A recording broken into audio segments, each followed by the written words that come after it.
अगदी स्पष्ट सांगायचं तर माझं या शुभदिनी या ऐतिहासिक प्रसंगी माझं मन लागेना. मी 23 तारखेला भाऊबीजेला पुण्याला गेलो होतो. माझी बहीण तिथे राहते, एक बहीण इथं राहते. 23च्या रात्री किंवा 24च्या सकाळी जे घडलं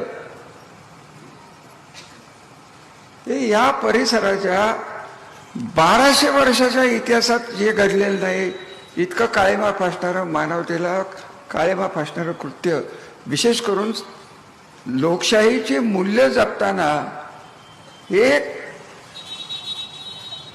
शेतकरी समाजातली मुलगी येते काय, मेडिकल ऑफिसर होते काय, आणि तिचा शेवट एका आलिशान हॉटेलमध्ये फलटणमध्ये होतो काय. आणि भाऊबीज आपण साजरी करतो. त्यांच्या भाऊबीजेला त्यांच्या भावाला काय वाटत असं.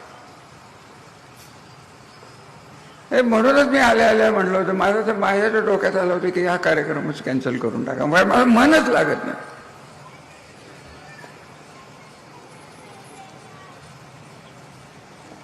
असं आहे की आज हे कोणामुळे झालं, कशामुळे झालं, कोण करत होतं, कोण करत नाही, याविषयी मला एक अवाक्षरही बोलायचं नाही.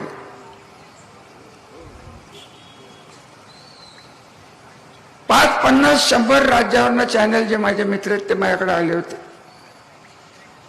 परवाचं हे सगळं झालं, मुख्यमंत्री साहेब येऊन गेले. म्हटलं मी एक शब्द बोलणार नाही आणि मी फक्त 5च वाक्य बोललो.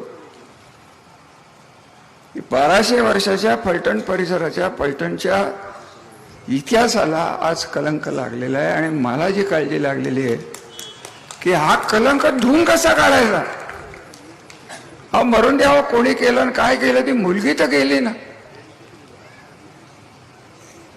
कोण काय करते, कोण काय करते, कोण राजकारण करते.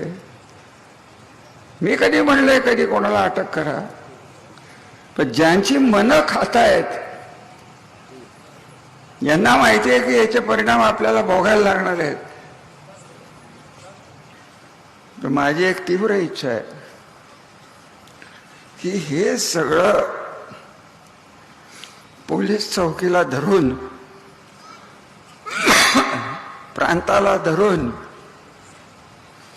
सरकारी अधिकाऱ्याला धरून, हा सगळ्यात चुकीचं कोण झालं असेल या मुंडेबाईंच्या आत्महत्या का खून मला माहित नाही, परंतु बलिदानामुळं